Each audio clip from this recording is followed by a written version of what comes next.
Kolose pasal 3 ayat 1 sampai ayat yang ke-17. Karena itu, kalau kamu dibangkitkan bersama dengan Kristus, carilah perkara yang di atas, di mana Kristus ada, duduk di sebelah kanan Allah. Pikirkanlah perkara yang di atas, bukan yang di bumi, sebab kamu telah mati dan hidupmu tersembunyi bersama dengan Kristus di dalam Allah. Apabila Kristus yang adalah hidup kita menyatakan diri kelak, kamu pun akan menyatakan diri bersama dengan Dia dalam kemuliaan. Manusia baru. Karena itu, matikanlah dalam dirimu segala sesuatu yang duniawi, yaitu percabulan, kenajisan, hawa nafsu, nafsu jahat, dan juga keserakahan yang sama dengan penyembahan berhala. Semuanya itu mendatangkan murka Allah atas orang-orang yang durhaka. Dahulu kamu juga melakukan hal-hal itu ketika kamu hidup di dalamnya. Tetapi sekarang, buanglah semuanya ini, yaitu marah, geram, kejahatan, fitnah, dan kata-kata kotor yang keluar dari mulutmu. Jangan lagi kamu saling mendustai, karena kamu telah menanggalkan manusia lama serta kelakuannya, dan telah mengenakan manusia baru yang terus-menerus diperbaharui untuk memperoleh pengetahuan yang benar menurut gambar Khaliknya. Dalam hal ini, tiada lagi orang Yunani atau orang Yahudi, orang bersunat atau orang tak bersunat, orang barbar atau orang Skit, budak atau orang merdeka, tetapi Kristus adalah semua dan di dalam segala sesuatu.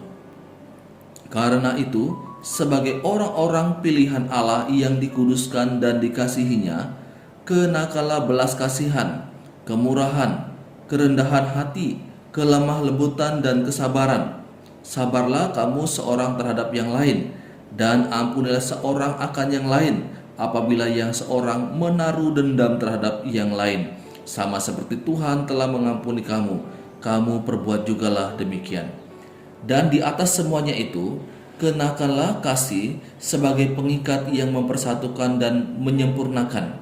Hendaklah damai sejahtera Kristus memerintah dalam hatimu, karena untuk itulah kamu telah dipanggil menjadi satu tubuh.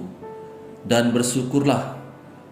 Hendaklah perkataan Kristus diam dengan segala kekayaannya di antara kamu, sehingga kamu dengan segala hikmat mengajar dan menegur seorang akan yang lain, dan sambil menyanyikan mazmur dan puji-pujian dan nyanyian rohani, kamu mengucap syukur kepada Allah di dalam hatimu. Dan segala sesuatu yang kamu lakukan dengan perkataan atau perbuatan, lakukanlah semuanya itu dalam nama Tuhan Yesus, sambil mengucap syukur oleh Dia kepada Allah Bapa kita. Saudaraku yang dikasihi oleh Tuhan Yesus Kristus, dalam bagian firman Tuhan ini ada beberapa frase penting yang dituliskan oleh Paulus kepada jemaat yang ada di Kolose. Yang pertama adalah, pikirkanlah perkara yang di atas. Pikirkanlah perkara yang di atas. Perkara yang di atas yang dimaksudkan di sini adalah segala hal-hal yang berbicara tentang Allah. Segala hal yang dipikirkan harus terfokus kepada Kristus. Karena tema dari kitab Kolose adalah tentang keunggulan Kristus. Kemudian hal yang kedua yang disebutkan oleh Paulus dalam bagian ini adalah, matikalah di dalam dirimu segala sesuatu yang duniawi.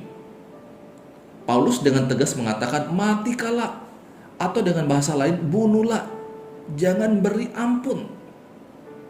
Dan tidak ada kata yang lebih halus yang bisa diberikan untuk mematikan keinginan duniawi kita. Kata ini yang pantas untuk disebutkan.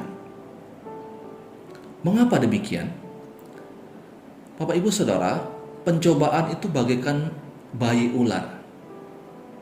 Sama sekali tidak berbahaya dan mudah untuk dibunuh. Tetapi ular dewasa sangat berbahaya dan susah untuk lepas darinya. Seperti itu juga ketika pencobaan mendatangi saya dan saudara, sikap terbaik kita adalah menolaknya sejak awal. Ketika kita berkompromi dan tidak mematikannya sejak awal, maka hal tersebut akan menggerogoti kehidupan kita. Maka Paulus katakan, matikalah. Jangan berikan kesempatan sedikit pun terhadap keinginan duniawi kita. Kemudian yang ketiga yang disebutkan oleh Paulus dalam bagian ini adalah kenakalah. Ada beberapa hal yang disebutkan di sana, belas kasihan, kemurahan, kerendahan hati, lemah lembut, dan ada hal-hal lain lagi yang disebutkan.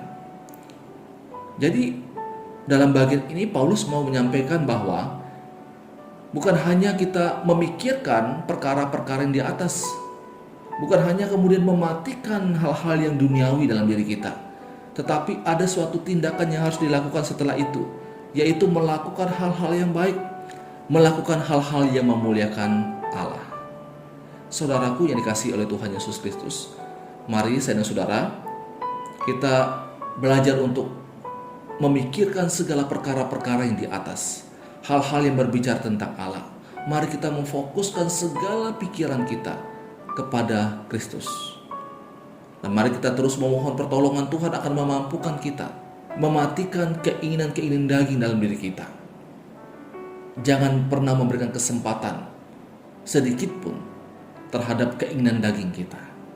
Kemudian, mari saudara terus melakukan kebenaran firman Tuhan, mengenakan belas kasihan, kemurahan, kerendahan hati, lemah lembut dalam kehidupan kita. Saudaraku, ini pembacaan firman Tuhan, renungan untuk kita saat ini. Kiranya Tuhan terus menolong kita, memampukan kita untuk melakukan kebenaran. Amin.